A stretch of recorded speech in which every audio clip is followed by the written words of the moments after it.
It's mid-October now, and we're starting to panic a bit about having our greenhouse ready to shelter our tender plants.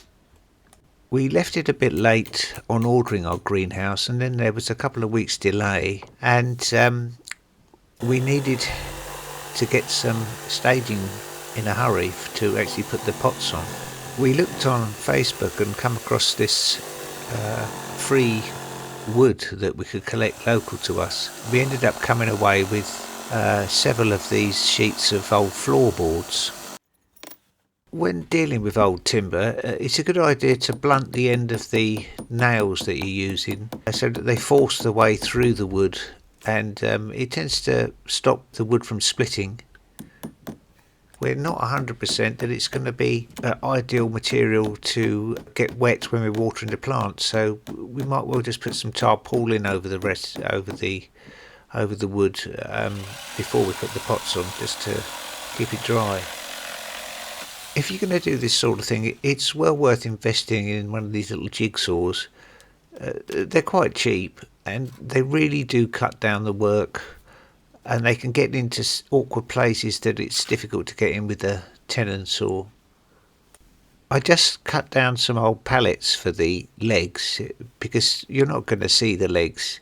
There's going to be pots and what have you underneath there, and probably say some sort of tarpaulin or something over the top to hide them. So as long as they were strong and they didn't wobble, I wasn't really too bothered what they looked like. My brief was to not bother about leaving any floor space to grow plants, because this is purely going to be for doing cuttings and keeping pots in and overwintering stuff. We're not going to be growing vegetables or tomatoes or anything like that in here. It took me about a day to get it this far. The greenhouse is by no means finished yet. I've got to seal the bottom, and I want to put a brick path down the middle, just to keep your feet on something fairly clean as we're working in and out here.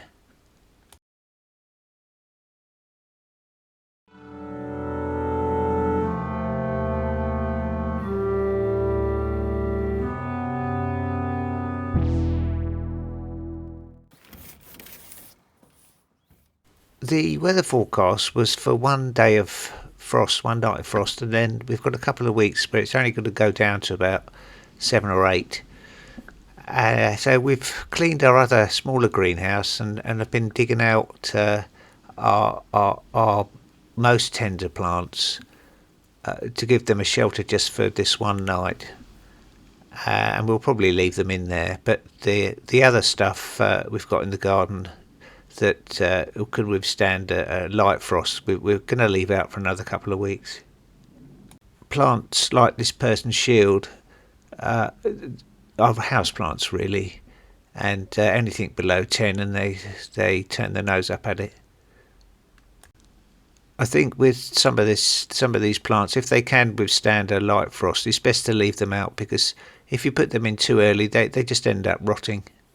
Now, this here is a tree daisy. We've never grown them before, and we've got 3 or 4 in the garden, and we're going to leave one out as a trial, and the others we're going to take in and pot them up and keep them overwintered in the greenhouse.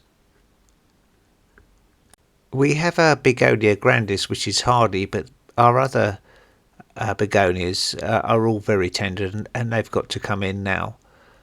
Some of them we've just left in pots, to be honest, and just daubed them in the borders, like this Begonia luxurians here, which we've sort of hidden away, and you can't really see the pot once you've got other plants around him. We aim to keep our greenhouse at between 5 and 10 degrees, and we're only using just a small 120 watt bar heater.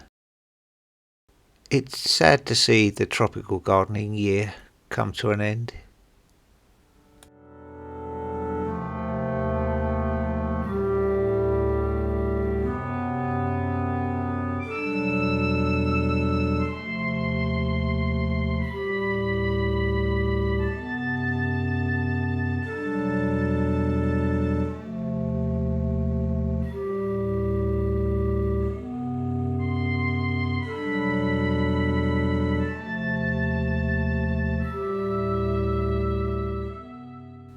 Thanks for watching, and if you enjoyed this video, please remember to subscribe.